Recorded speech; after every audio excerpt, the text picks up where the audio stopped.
Today we learn the important organelles in a cytoplasm. They are mitochondria and plastid. Firstly, we see the mitochondria.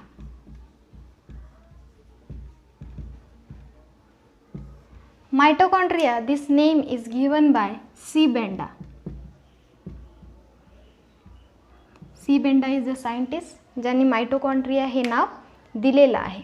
तर mitochondria हा सर्वात important part आहे ज्याला आपण power house म्हणून ओळखतो. Power house because it is a synthesize energy for the cell. All activities given in a cell, these are produced by energy. This is a mitochondria. Mitochondria हा असा ऑर्गॅनल आहे जो सेलमध्ये होणाऱ्या सगळ्या ॲक्टिव्हिटीजना एनर्जी प्रोव्हाइड करतो in the form of ATP. तर mitochondria जो आहे जनरली सी बेंडा यांनी त्याला माइटोकॉन्ड्रिया हे नाव दिलेलं आहे. त्याचबरोबर माइटोकॉन्ड्रियामध्ये जर त्याचा शेप बघितला तर generally oval, spherical and spiral in शेपमध्ये तो आपल्याला दिसतो. जनरली आपण ज्या ज्या सेल्समध्ये माइटोकॉन्ड्रिया पाहतो त्या प्रत्येक माइटोकॉन्ड्रियाचा जो शेप आहे तो ओव्हल, स्पेरिकल आणि स्पायरल आहे. तर माइटोकॉन्ड्रिया हा प्रत्येक युकॅरियोटिक सेलमध्ये प्रेझेंट आहे एक्सेप्ट प्रेझेंट इन ऑल युकॅरियोट्स. प्रत्येक युकॅरियोटमध्ये प्रेझेंट आहे. तर ज्याच्यामध्ये अब्सेंट आहे असे कोणते कोणते सेल्स आहेत तर युकॅरियोटमध्ये एक्सेप्शन म्हणून एक्सेप्ट RBCs, मॅच्युअर RBCs. RBCsना सोडून बाकीच्या सगळ्या सेल्समध्ये युकॅरियोटिकमध्ये काय असतात तर माइटोकॉन्ड्रिया असतो. Absent in प्रोकॅरियोट.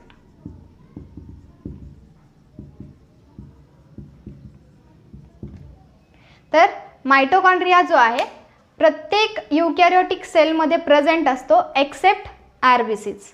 RBCsमध्ये एंडोप्लाझ्मिक रेटिक्युलम नसतं, RBCsमध्ये लायसोझोम्स नसतो आणि त्याचबरोबर माइटोकॉन्ड्रियासुद्धा नसतो आणि गोल्गी कॉम्प्लेक्ससुद्धा नसतो. आणि प्रोकॅरियोटिक सेलमध्ये सगळेच मेम्ब्रेन बाउंड ऑर्गॅनल्स अब्सेंट आहेत. त्याच्यामुळे माइटोकॉन्ड्रियासुद्धा प्रोकॅरियोटिक सेलमध्ये अब्सेंट आहे. जे स्ट्रक्चर बघितलं तर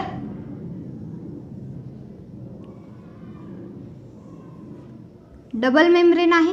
ओके, त्याच्यामुळे हा आउटर मेम्ब्रेन,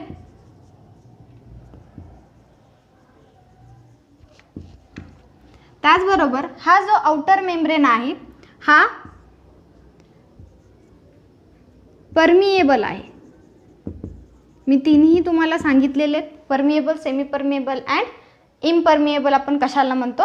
तर जनरली हा आउटर मेम्ब्रेन परमिएबल आहे. मीन्स हा सगळे जे काही पार्टिकल्स आहेत त्यांना तो इनसाइड जाण्यासाठी किंवा आउटसाइड येण्यासाठी रिव्हर्स कोणत्याही ॲक्शनमध्ये तो काय करू शकतो, एंट्री देऊ शकतो. हा झाला आउटर मेम्ब्रेन. याच्यामध्ये जो काही इन्नर मेम्ब्रेन आहे, जनरली माइटोकॉन्ड्रिया हा डबल मेम्ब्रेन स्ट्रक्चर आहे. आउटर मेम्ब्रेन हा परमिएबल आहे. इन्नर मेम्ब्रेन जर बघितलं तर इन्नर मेम्ब्रेन जो आहे तो काही फोल्डिंग्स तयार करतो. तर या ज्या काही फोल्डिंग्स आहेत या फोल्डिंग्स कशाच्या आहेत तर जनरली इन्नर मेम्ब्रेनच्या फोल्डिंग्स आहेत.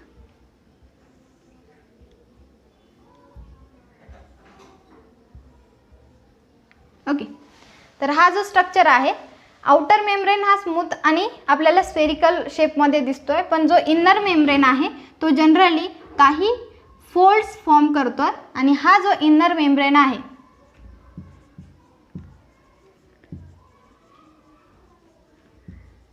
इन्नर मेम्ब्रेन जो आहे तो सेलेक्टिवली परमिएबल किंवा सेमी परमिएबल आहे. सेलेक्टिवली परमिएबल किंवा सेमी परमिएबल आपण कशाला म्हणतो तर असे काही पार्टिकल्स जे की फक्त सेलेक्टिवली म्हणजे सिलेक्ट केलेलेच ते एंट्री करतात, अदर जे काही पार्टिकल्स आहेत त्यांना एंट्री नसते, त्याला आपण काय म्हणतो सेमी परमिएबल. हे मी डिटेलमध्ये सांगितलेलंच आहे. आणि या दोन्हीच्या मध्ये जो काही आउटर मेम्ब्रेन आहे आणि जो इनर मेम्ब्रेन आहे याच्यामध्ये जो स्पेस दिसतोय या स्पेसला म्हणतात पेरी मायटोकॉन्ड्रियल स्पेस किंवा इनर मेम्ब्रेन स्पेस सुद्धा म्हणलं जातं. तर पेरी मायटोकॉन्ड्रियल स्पेस हा इनर मेम्ब्रेन आणि आउटर मेम्ब्रेन मधला जो काही स्पेस आहे त्याला म्हटलं जातं. त्याच्यानंतर हा जो काही इनर साइडचा पार्ट आहे हा इनर मेम्ब्रेन स्पेस याच्यामध्ये जे काही कंटेंट आहे त्याला मॅट्रिक्स असं म्हणतात. जे काही कंटेंट आहे त्याला मॅट्रिक्स असं म्हणतात. आणि त्याचबरोबर हे जे काही फोल्ड्स आहेत, जे फोल्ड्स फॉर्म झालेले आहेत इनर मेम्ब्रेनचे त्याला क्रिस्टा असं म्हणतात. त्याचबरोबर हा जो इनर साइडला स्पेस आहे त्याच्यामध्ये जे काही फ्री पार्टिकल्स दिसतात ते रायबोझोम्स आहेत. आणि रायबोझोम्स हे 70S टाईपचे आहेत. किती? 70S. याच्याबद्दल मी डिटेल सांगणारच आहे. त्याचबरोबर मायटोकॉन्ड्रियाचा स्वतःचा DNA असतो जो की सर्क्युलर DNA आहे. ओके, म्हणून मायटोकॉन्ड्रियाला सेमी ॲटोनॉमस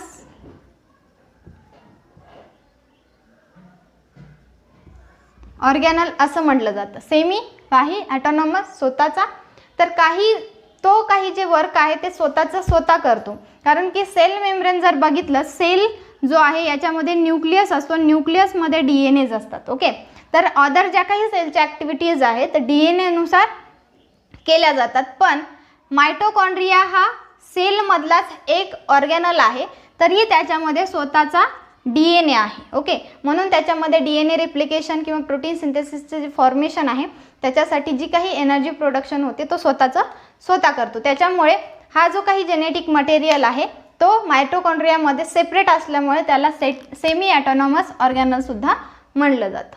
त्याचबरोबर हा जो रायबोझोम आहे तो 70S टाईपचा आहे. ओके, आता रायबोझोम बघितल्याच्या नंतर आपल्याला कळेलच, पण जनरली रायबोझोम्स हे 2 टाईपचे असतात. एक 70S अँड 80S. ओके, तर जनरली 70S जो आहे तो प्रोकॅरियोटिक सेल्समध्ये असतो आणि 80S जो आहे तो यूकॅरियोटिक सेल्समध्ये असतो. पण मायटोकॉन्ड्रिया तर प्रोकॅरियोटिक सेलमध्ये ॲब्सेंट असतो. ओके, तर प्रोकॅरियोटिक सेलमध्ये ॲब्सेंट असून सुद्धा याच्यामध्ये जो रायबोझोम आहे तो 70S आहे. ज्यावेळेस क्वेश्चन विचारला जातो, जर यूकॅरियोटिक सेलमध्ये रायबोझोमचे सेडिमेंटेशन कोइफिशियंट किती आहे हे जर विचारलं तर तुम्ही डायरेक्ट 80S लिहा, कारण की सेलची सेडिमेंटेशन विचारल्याच्या नंतर 80S येतो. पण जर रायबोझोम हा मायटोकॉन्ड्रियामधला विचारला असेल तर तो मात्र 70S येतो. जनरली रायबोझोम्स हे 70S प्रोकॅरियोटिक सेलमध्ये असतात आणि यूकॅरियोटिक सेलमध्ये 80S असतात. पण प्रोकॅरियोटिक सेलमध्ये असणारा जो 70S टाईपचा रायबोझोम आहे तो सेलमध्ये नाही तर सेलमधल्या ऑर्गॅनलमध्ये म्हणजेच मायटोकॉन्ड्रियामध्ये 70S टाईप आहे. ओके, तर जशा टाईपचा क्वेश्चन आहे तशा टाईपमध्ये तुम्हाला आन्सर देणं अपेक्षित आहे. तर याच्यानंतर हा जो क्रिस्टा फॉर्म झालेला आहे, जे फोल्ड्स आहेत त्याला आपण क्रिस्टा म्हणतो. तर याच्यावरती काही पार्टिकल्स प्रेझेंट असतात. पूर्ण इनर मेम्ब्रेन हा फिलअप झालेला असतो. तर हे जे काही पार्टिकल्स आहेत यांना ऑक्सिझोम्स असं म्हणलं जातं. ऑक्सिझोम्स हे काय आहेत किंवा याचं डिटेल स्ट्रक्चर मी सांगणारच आहे. सर्वात पहिल्यांदा लक्षात घ्या, मायटोकॉन्ड्रिया हा डबल मेम्ब्रेन आहे, outer membrane and inner membrane. Outer membrane जो आहे तो सेमी परमिएबल आहे, मोर प्रोटीन्स लेस फॅट्स. हा परमिएबल आहे कारण की हा काय करतो, प्रत्येक जे काही मटेरियल असेल सेलमधलं सायटोप्लाझममधलं ते सायटोप्लाझममधलं मटेरियल इनसाइड येण्यासाठी किंवा आउटसाइड जाण्यासाठी ते त्यांना काय करतात, एंट्री देतात. आणि जो इनर मेम्ब्रेन आहे तो मात्र सेमी परमिएबल आहे, सिलेक्टिवली परमिएबल आहे. याचाच अर्थ काय, तर जे काही सिलेक्ट केलेले पार्टिकल्स असतील त्यांनाच तो काय करतो, एंट्री देतो. त्याच्यानंतर हा जो इनर मेम्ब्रेन आहे तो इनर मेम्ब्रेन काही फोल्ड्स फॉर्म करतोय, त्या फोल्ड्सला आपण काय म्हणतो, क्रिस्टे असं म्हणतो. आणि जे काही इनर मेम्ब्रेनच्या मध्ये जो स्पेस आहे, तो जो स्पेस आहे त्याच्यामध्ये जे काही लिक्विड फॉर्मेशन असतं, फ्लुइड फॉर्मेशन, त्याला आपण मॅट्रिक्स म्हणतो. आणि हा जो मॅट्रिक्स आहे, याच मॅट्रिक्समध्ये आपल्याला DNA दिसतोय, त्याचबरोबर रायबोझोम्स दिसतात, त्याचबरोबर मॅट्रिक्समध्ये एन्झाईमसुद्धा प्रेझेंट असतात. ओके, वॉटर, मिनरल्स अँड एन्झाईम्ससुद्धा प्रेझेंट असतात. हा जो रायबोझोम आहे तो 70S टाईपचा रायबोझोम आहे. रायबोझोम घेताना तुम्हाला हे लक्षात येईलच 70S टाईप काय आहे आणि 80S टाईप काय आहे. पण ज्यावेळेस तुम्हाला क्वेश्चन विचारला जाईल, MCQ टाईप जर क्वेश्चन असेल, जर युकॅरियोटिक सेलमधला रायबोझोम विचारला असेल तर तुम्हाला 80S लिहावं लागेल. आणि जर मायटोकॉन्ड्रियामधला रायबोझोम जर विचारला, जरी तो युकॅरियोटिकमधला असला तरी तुम्हाला तो 70S लिहावं लागेल. ओके, तर हा जो स्ट्रक्चर आहे तो पूर्ण मायटोकॉन्ड्रियाचा आहे. तर आता हा जो ऑक्सिझोम्स आहे त्याच्याबद्दल आपण शिकणार आहोत. ऑक्सिझोम्सला खूप सारे नाव आहेत, जसे की F1 पार्टिकल्स, एलिमेंटरी चॅनल किंवा फेरॉन्स अँड मोनॉड्स पार्टिकल्स एक्सेट्रा. ओके, असे खूप सारे नाव आहेत ऑक्सिझोम्सला. जनरली हा ऑक्सिझोम काय आहे, तर ऑक्सिझोमचा जर सिंगल स्पेसमध्ये जर बघितलं तर मी मायटोकॉन्ड्रिया काढतीये. मायटोकॉन्ड्रियाचा हा आउटर मेम्ब्रेन, हा पूर्ण आउटर मेम्ब्रेन, जो काही इनर मेम्ब्रेन आहे तो इनर मेम्ब्रेनचे फोल्ड्स फॉर्म होतात. आणि हा जो इनर मेम्ब्रेन आहे आणि जे फोल्ड्स फॉर्म होतात त्याला आपण क्रिस्टा असे म्हणतो.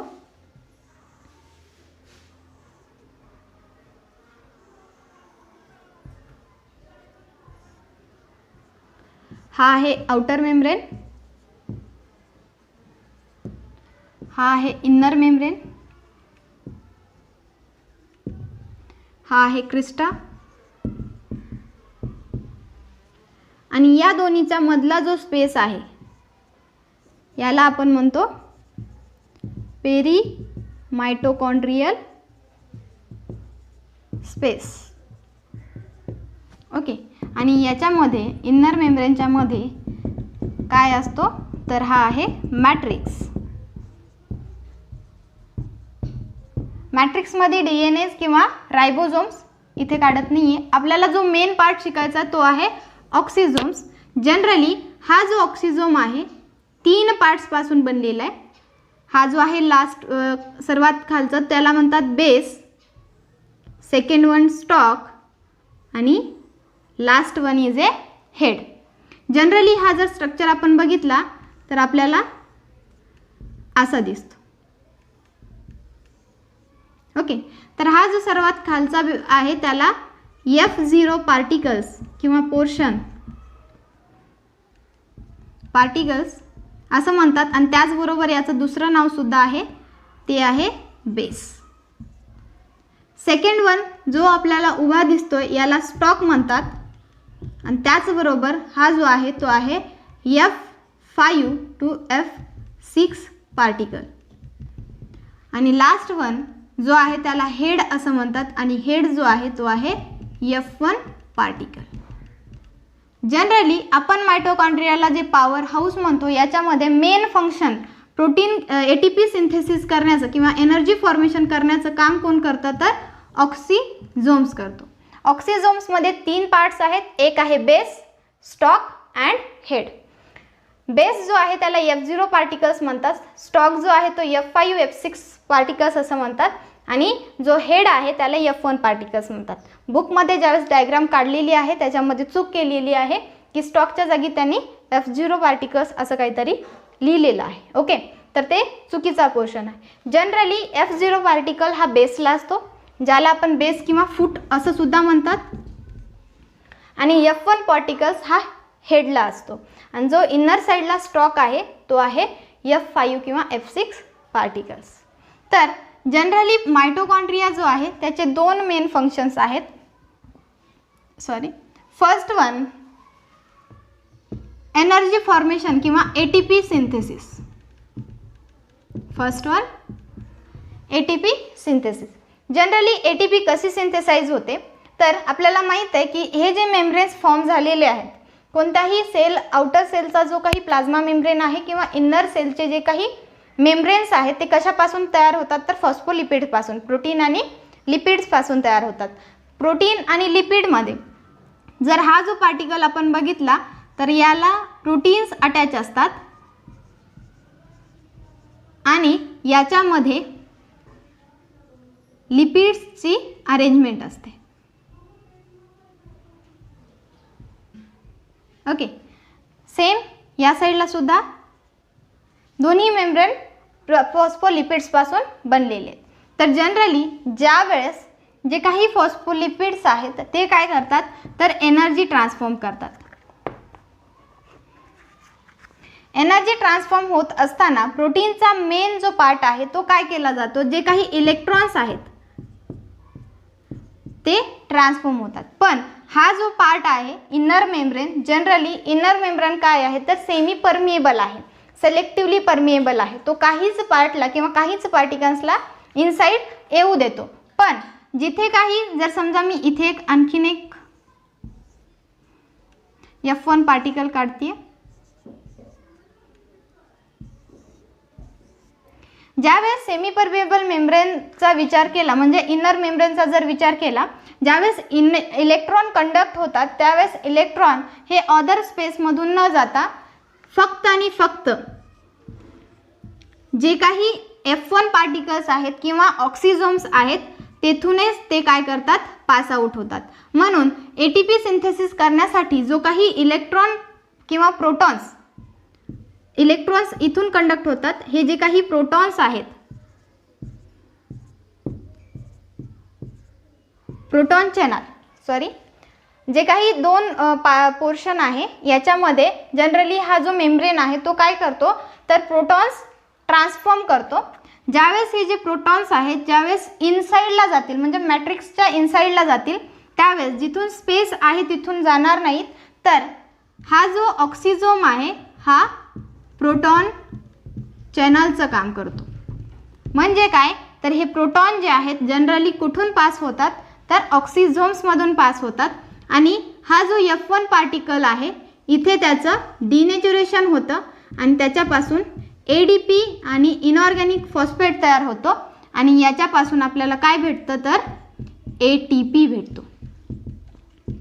तर जनरली ATP सिंथेसिस कसं केलं जातं तर जे काही प्रोटीन्स आणि लिपिड्स फॉर्मेशनचा जो स्पेस आहे इथून काय होतात तर प्रोटॉन्स पास होतात. पण जनरली हे जे प्रोटॉन्स आहेत कुठून पास होतात तर चॅनल्समधून पास होतात. आणि हे जे चॅनल आहे तर कोणतं चॅनल आहे ऑक्सिझोम्स. ऑक्सिझोम्स आणखीन एक मेन काम करतं, ATP सिंथेसिस सोबतच प्रोटॉन चॅनल म्हणून काम करतं. म्हणजे हे जे प्रोटॉन आहेत जिथून पास होतात तो जो स्पेस आहे तो आहे ऑक्सिझोम.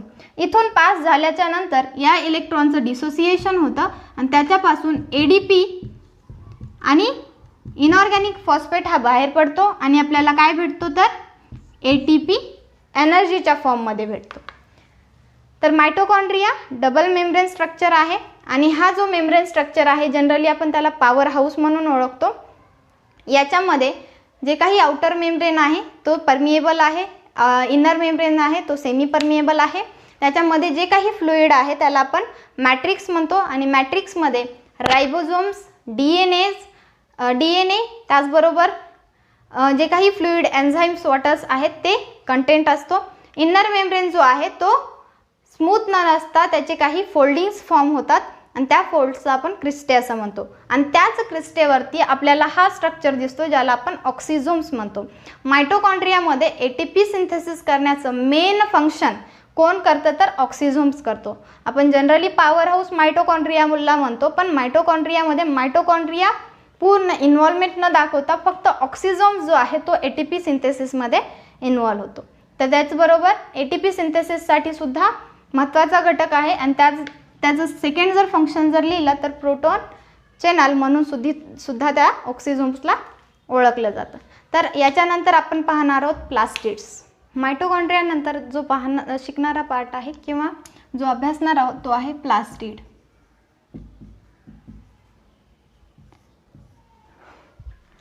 Plastid, it is also a same as a mitochondria, as like a mitochondria.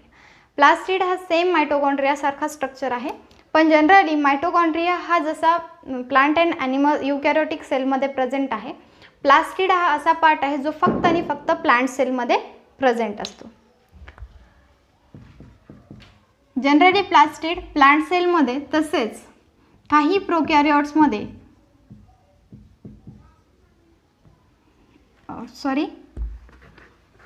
प्लांट्समध्ये आणि त्याचबरोबर प्रोटिस्टामध्ये प्रोटिस्टामध्ये युग्लिना मध्ये प्रेझेंट असतो. जनरली प्लास्टिड हा डबल मेम्ब्रेन स्ट्रक्चर आहे, same as like a mitochondria. DNA ribosomes also 70S type. ज्यावेळेस स्ट्रक्चर काढेन त्यावेळेस समजणारच आहे, पण प्लास्टिड हा सेम मायटोकॉन्ड्रिया सारखा स्ट्रक्चर आहे. जनरली तो प्लांट सेलमध्ये आणि प्रोटिस्टामध्ये युग्लिना याच्यामध्ये आपण पाहतो. तर प्लास्टिड जो आहे त्याचं 2 टाईप्समध्ये क्लासिफिकेशन आहे. Classification based on the presence of pigment. प्लास्टिडमध्ये ज्या टाईप्सचे पिगमेंट्स प्रेझेंट असतील त्याच्यानुसार त्याचे काय झालेले टाईप्स पडलेले आहेत. जनरली 2 टाईप्समध्ये आपल्याला प्लास्टिड्स ऑब्झर्व होतात. एक ल्युकोप्लास्टिड, प्लास्ट पण म्हणतात, ल्युकोप्लास्ट किंवा क्रोमोप्लास्ट. 2 टाईप्समध्ये आपल्याला प्लास्टिड्स दिसतात. तर ल्युकोप्लास्ट आणि क्रोमोप्लास्ट हे कशाच्या बेसिसवर आहे तर प्रेझेन्स ऑफ पिगमेंटेशन. जे काही पिगमेंट याच्यामध्ये प्रेझेंट असतील त्याच्यानुसार याचे 2 टाईप्स पडतात. ल्युकोप्लास्ट, ल्युको मीन्स व्हाईट, प्लास्ट मीन प्लास्टिड. तर जे काही व्हाईट पिगमेंटेशन आहे, ज्याच्यामध्ये व्हाईट पिगमेंट्स असतात त्यांना आपण ल्युकोप्लास्ट म्हणतो. आणि क्रोमो मीन्स कलर्ड, ज्याच्यामध्ये कलर्ड पिगमेंटेशन आहे त्याला आपण क्रोमोप्लास्ट म्हणतो. तर ल्युकोप्लास्टमध्ये व्हाईट कंटेंट असतो. जनरली असा जो पार्ट आहे जो की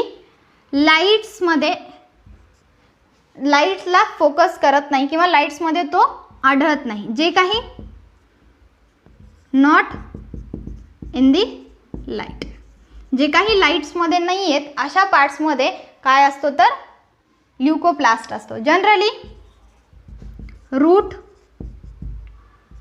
त्याच्यानंतर पोटॅटो एक्सेट्रा असे काही जे पार्ट्स आहेत जे की लाईट्समध्ये नसतात अशा पार्ट्समध्ये काय असतो तर ल्युकोप्लास्ट असतो. जनरली जे काही रूट्स आहेत किंवा पोटॅटोज आहेत त्यांना जर आपण ओपन करून पाहिलं तर त्याच्यामध्ये काय दिसतात तर आपल्याला व्हाईटिश सबस्टन्स दिसतो. आणि हा जो सबस्टन्स आहे तो काय आहे तर ल्युकोप्लास्ट आहे.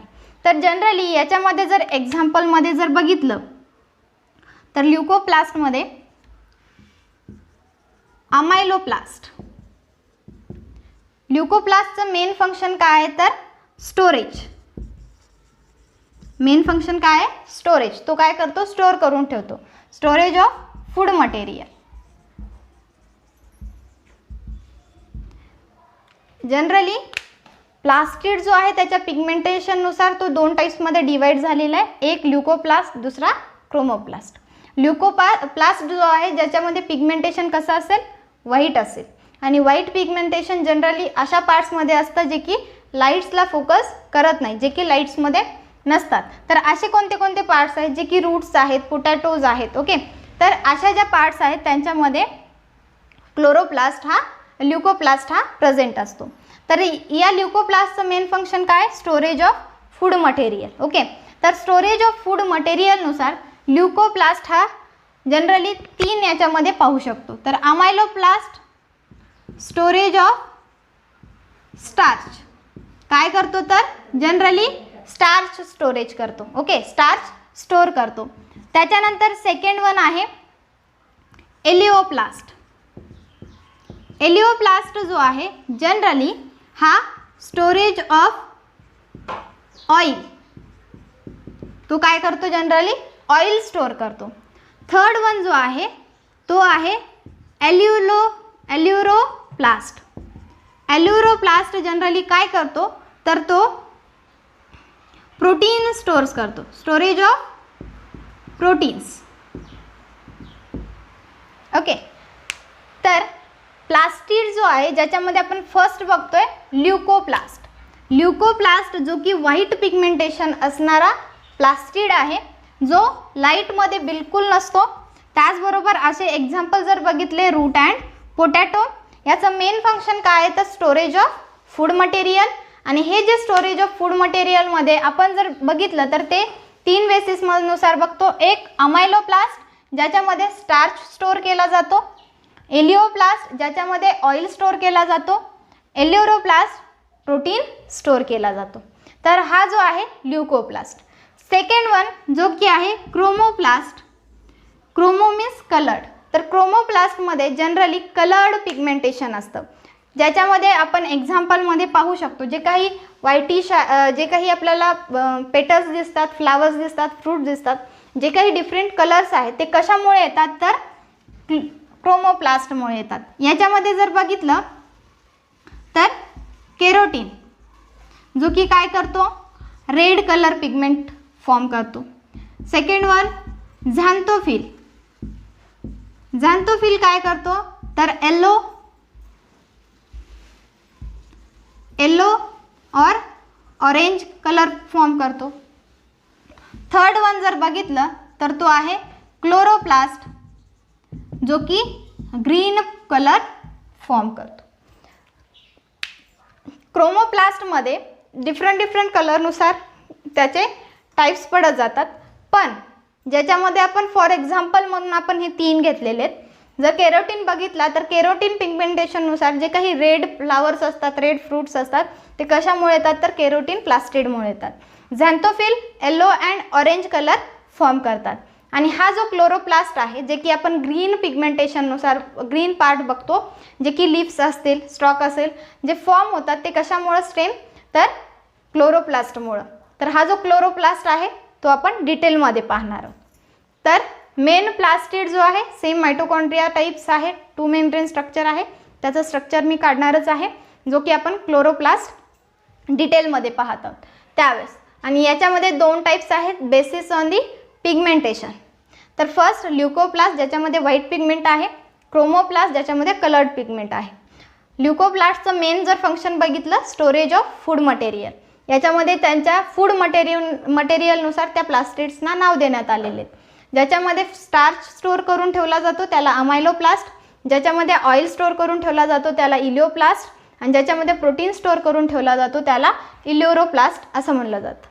आणि सेकंड वन क्रोमोप्लास्टमध्ये ज्या कलर्स आहेत, कलर्ड पिगमेंट, त्याच्यानुसार त्याला नाव दिले जातात.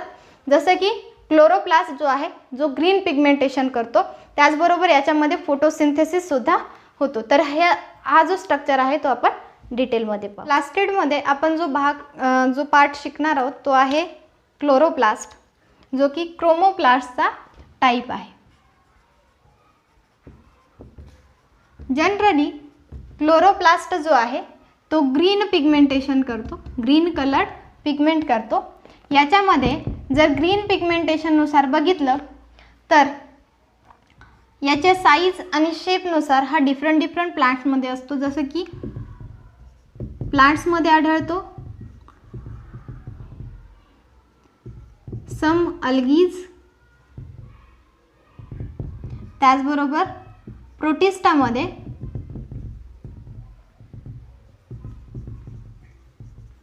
प्रोटिस्टामध्ये युग्लिना. ओके, तर जनरली हा जो ग्रीन पिगमेंटेशन देतोय तो कुठे असतो तर प्लांट्समध्ये, अल्गीमध्ये आणि युग्लिना इट इज अ प्रोटिस्टा. तर याच्यामध्ये तर फर्स्ट वन हा झाला कशामध्ये प्रेझेंट असतो.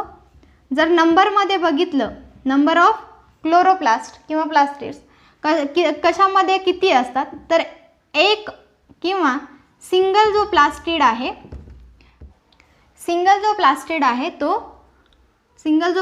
आहे तो आहे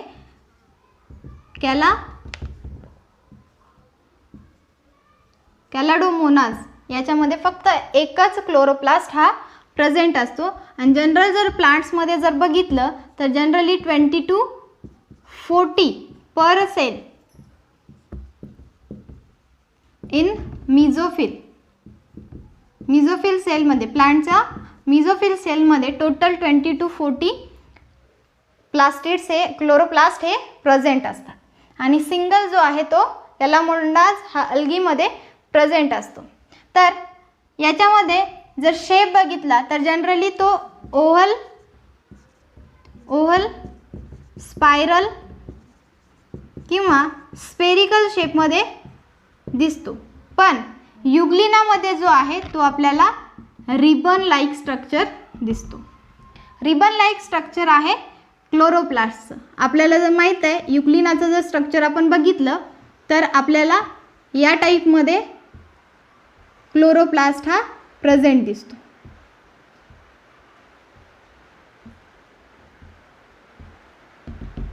हा जो युग्लिना आहे याच्यामध्ये आपल्याला रिबन लाईक स्ट्रक्चरमध्ये क्लोरोप्लास्ट प्रेझेंट दिसतो.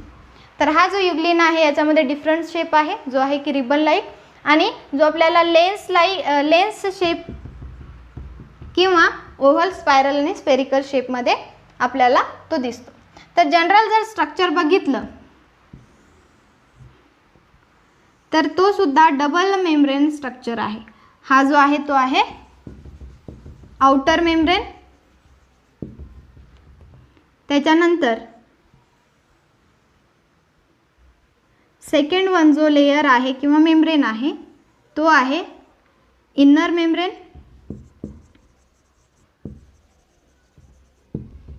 या दोन्हीच्या मध्ये जो स्पेस आहे आउटर अँड इनर मध्ये त्याला म्हणतात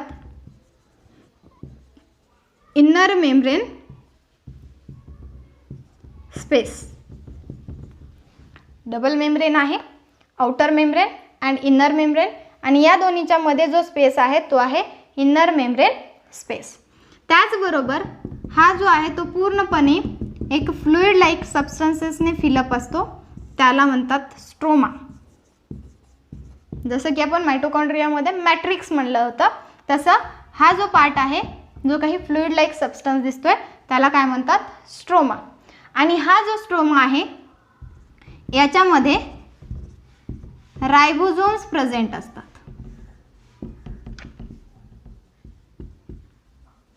आणि हे जे रायबोझोम्स आहेत सेम मायटोकॉन्ड्रियामध्ये 70S होते तसेच याच्यामध्ये सुद्धा 70S टाईपचे प्रेझेंट असतात. जनरली प्लांट सेलमध्ये 80S टाईप रायबोझोम असतो, पण प्लांट सेलमधला जो काही प्लास्टिड आहे किंवा क्लोरोप्लास्ट आहे त्याच्यामध्ये जो काही रायबोझोम असतो तो 70S टाईपचा असतो. त्याचबरोबर याच्यामध्ये सुद्धा DNA प्रेझेंट असतो. हा सुद्धा सेमी ऑटोनॉमस ऑर्गॅनल म्हणून ओळखला जातो. हा जो काही मेम्ब्रेन आहे याच्यामध्ये जसे की एन्झाईम्स वगैरे प्रेझेंट असतात, पण याच्यामध्ये काही स्ट्रक्चर आहेत जे की पार्शियली फॉर्म झालेले आहेत, आणि हा आहे स्ट्रोमा लॅमिले. हा जो स्ट्रोमा लॅमिला आहे तो काय करतो, याच्यावरती काही स्ट्रक्चर्स अटॅच असतात. हा जो सिंगल स्ट्रक्चर आहे त्याला काय म्हणतात थायलॅकॉइड. याला काय म्हणतात थायलॅकॉइड. आणि याच थायलॅकॉइडच्या खूप साऱ्या स्टॉक लाईकमध्ये अरेंजमेंट होते, आणि ज्यावेळेस हा जो पूर्ण स्ट्रक्चर आपल्याला दिसतोय या पूर्ण स्ट्रक्चरला काय म्हणतात ग्राना. एक असेल तर ग्रॅनम आणि आणखीन जास्त असतील तर ग्रॅना. ओके. तर हा जर फक्त सिंगल टाईप नसतो तर असे खूप सारे अरेंजमेंट होऊन फॉर्म होतात. तर हा जो स्ट्रक्चर आहे तो आहे ग्रॅना. जसं स्ट्रोमा लॅमेलिनी अटॅच असतात तसेच इंटरनली हे स्ट्रक्चर सुद्धा याला म्हणतात ग्रॅना. तर या इंटरनली हे सुद्धा एकमेकाला स्ट्रोमा लॅमेलिनी अटॅच असतात. तर असे खूप सारे स्ट्रक्चर्स आपल्याला याच्यामध्ये दिसतात. एक तर मेम्ब्रेनपासून फॉर्म होणारा स्ट्रोमा लॅमेलीपासून अटॅच असतो, त्याचबरोबर ते थायलॉकॉइड्सची जी काही अरेंजमेंट आहे त्याच्यामध्ये सुद्धा काय असतात, एकमेकासोबत ते अटॅच असतात. ओके, तर हा आहे क्लोरोप्लास्ट. आणि हा जो क्लोरोप्लास्ट आहे याच्यामध्ये जे काही आपल्याला थायलॉकॉइड्स दिसतात त्याच्यामध्ये पिगमेंट प्रेझेंट असतो आणि हा जो पिगमेंट आहे तो आहे क्लोरोप्लास्ट. आणि हा जो क्लोरोप्लास्ट आहे तो काय करतोय, ग्रीन पिगमेंट फॉर्म करतोय. त्याच्यामुळेच लीफला ग्रीन कलर फॉर्म होतो. तर जनरली हा जो स्ट्रक्चर आहे तो डबल मेम्ब्रेन आहे, आउटर मेम्ब्रेन, इनर मेम्ब्रेन. आणि या दोन्हीचा जो स्पेस आहे तो आहे इनर मेम्ब्रेन स्पेस. त्याच्यानंतर जो काही इनर साइड जे काही मटेरियल आहे जे की फ्लुइड फॉर्म झालेले त्याला स्ट्रोमा असं म्हणलं जातं. आणि हा जो स्ट्रोमा आहे त्याच्यामध्ये खूप सारे कंटेंट आहेत, जसे की एन्झाईम्स, वॉटर, मिनरल्स तर असतातच, त्याचबरोबर DNA आहे, रायबोझोम आहे जो की 70S टाईपचा आहे. आणि हा जो काही मॅट्रिक्स स्ट्रोमा आहे या स्ट्रोमामध्ये सिंगल जर आपण बघितलं, याच्यामधला सिंगल जो आहे याला थायलॉकॉइड्स म्हणतात. आणि याची जेव्हा अरेंजमेंट होते आणि एक स्टॅक लाईक स्ट्रक्चर तयार होतं, हा जो स्ट्रक्चर आहे या पूर्ण स्ट्रक्चरला काय म्हणतात, ग्रॅना असं म्हणलं जातं. आणि हा जो ग्रॅना आहे याच्यामध्ये जो काही सबस्टन्स फिलअप आहे त्याला काय म्हणतात, क्लोरोप्लास्ट. ओके, तर हा जो स्ट्रक्चर आहे तो प्लास्टिडचं स्ट्रक्चर आहे. आणि याच्यामध्ये सिंगल थायलॉकॉइड जर आपण बघितला तर तो सुद्धा डबल मेम्ब्रेन स्ट्रक्चर प्रेझेंट असतो.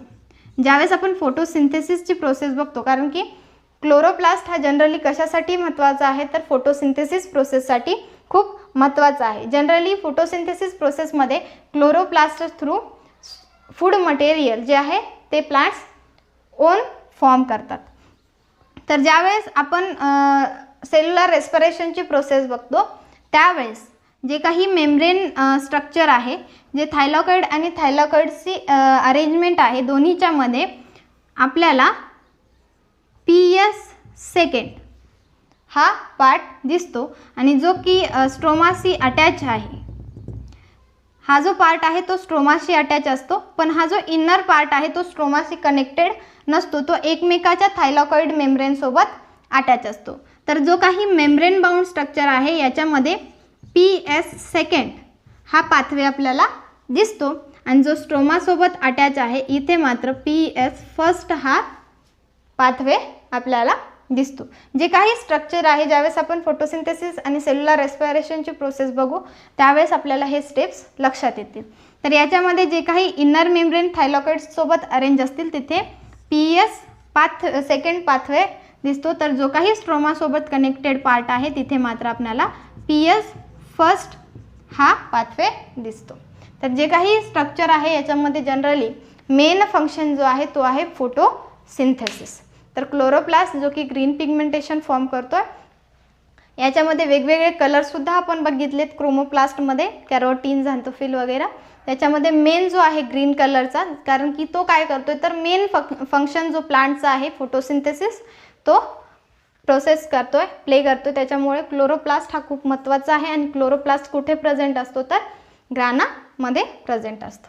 तर याचबरोबर जो काही प्लास्टिड आहे आणि मायटोकॉन्ड्रिया आहे याच्यामध्ये एक कॉमन गोष्ट आहे किंवा इव्होल्युशन प्रोसेस थ्रू सांगण्यात आलेली एक इंटरेस्टिंग पार्ट आहे की जो मायटोकॉन्ड्रिया आहे आणि प्लास्टिड आहे याच्यामध्ये 70S टाईपचा रायबोझोम आणि त्याचबरोबर DNA आपल्याला दिसतो. बरोबर आहे, मायटोकॉन्ड्रियामध्ये सुद्धा आणि प्लास्टिडमध्ये सुद्धा आपल्याला सेपरेट रायबोझोम्स आणि DNA प्रेझेंट असताना दिसतो. जनरली ज्यावेळेस आपण स्ट्रक्चर किंवा कोणताही सेल सांगतो त्यावेळेस DNA कुठे लोकेट आहे तर आपण न्यूक्लियसमध्ये म्हणतो, बरोबर आहे.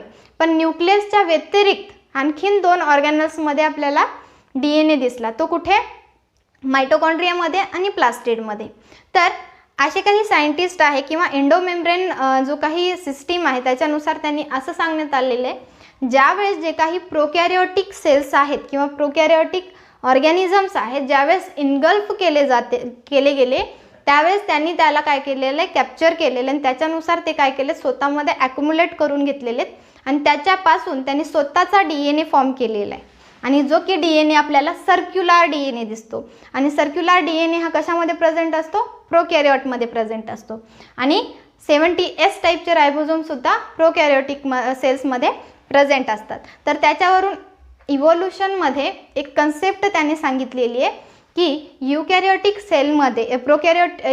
सेलमध्ये ज्यावेळेस कोणताही होस्ट सेल आपल्याला होस्ट बनवून एखादा फॉरेन प्रोकॅरियोटिक सेल जर बॉडीमध्ये आला असेल तर त्या प्रोकॅरियोटिक सेल्सला इनगल्फ करून त्याला अक्युमुलेट करून स्वतःमध्ये एक नवीन स्ट्रक्चर फॉर्म केलं आणि ते स्ट्रक्चर इव्होल्युशन थ्रू वर्षानुवर्ष आपल्यामध्ये दिसतंय.